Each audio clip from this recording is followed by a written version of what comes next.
Hello student, 7th class Hindi में अपना है 5वां चैप्टर मिठाई वाला। मिठाई वाला इसके लेखक हैं भगवती प्रसाद वाजपेयी। मिठाई वाले के लेखक हैं भगवती प्रसाद वाजपेयी। ये अपना गद पग है, पद भाग नहीं है, गद भाग है। देखो इसको हम पढ़ते हैं।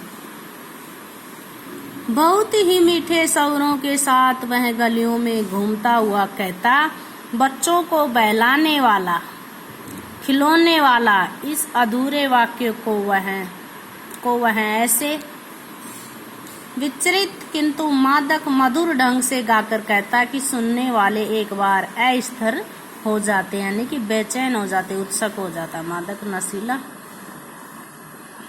उसके स्नेहाभिषिक्त कंठ से प्रेम से भीगा हुआ कंठ से फूटा हुआ गान सुनकर निकट के मकानों में हलचल मच जाती। छोटे छोटे बच्चों को अपनी गोद में लिए हुए त्याचिकों को उठाकर छज्जों पर नीचे झांकने लगती।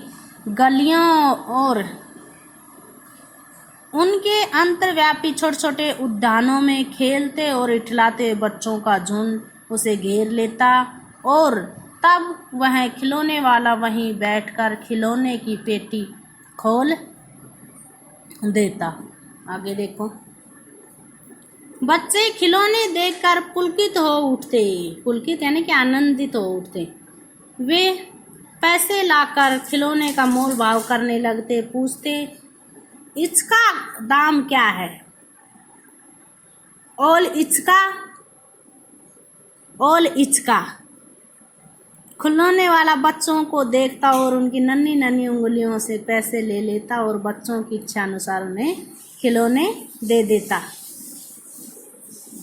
खिलौने लेकर फिर बच्चे उछलने कूदने लगते और तब फिर खिलौने वाला उसी प्रकार गाकर कहता, बच्चों को बहलाने वाला, खिलौने वाला।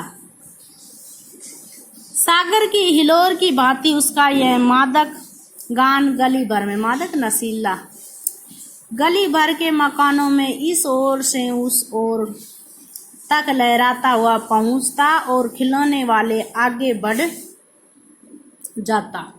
आगे देखो भाई।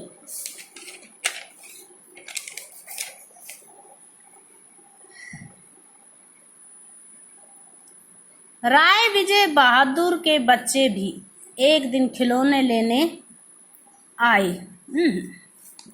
खिलौने लेकर घर आए। वे 2 बच्चे थे, चुन्नू और मुन्नू।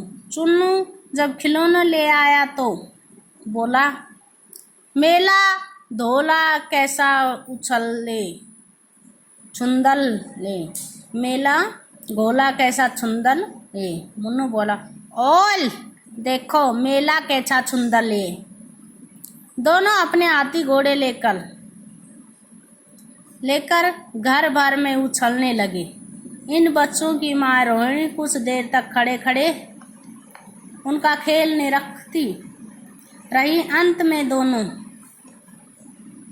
बच्चों को बुलाकर उसने पूछा, अरे ओ चुन्नू मुन्नू, ये खिलौने तुमने कितने में लिए हैं? मुन्नू बोला, 2 पैसे में। खिलौने वाला दे गया ये। रोहिणी सोचने लगी, इतने सस्ते कैसे दे गया, यह तो वहीं जाने। लेकिन दे गया तो गया ही है, इतना तो निश्चय ही है। एक जरा सी बात ठहरी, रोहिणी अपने काम में लग गई। फिर कभी उसे इस पर विचार करने की आवश्यकता भी भला क्यों पड़ती। आगे देखो। 6 महीने बाद नगर भर में 2-4 दिनों से एक मुरली वाले के आने का समाचार फैल गया। लोग कहने लगे, भाई वाह, मुरली बजाने में वह एक ही उस्ताद है, चतुर। मुरली बजाकर गाना सुनाकर वह मुरली बेचता भी है, सो भी वो 2-2 पैसे में। भला इसमें उसे क्या मिलता होगा? मेहनत भी तो न आती होगी। एक व्यक्ति ने पूछ लिया, कैसा है वह मुरली वाला? मैंने तो उसे नहीं देखा। उत्तर मिला, उम्र तो उसकी अभी अधिक न होगी, यहीं 30-32 का होगा। दुबला पतला गोरा युवक है, बीकानेरी सरी रंगीन साफा बांधता है। ओके स्टूडेंट, बाकी का हम कल पढ़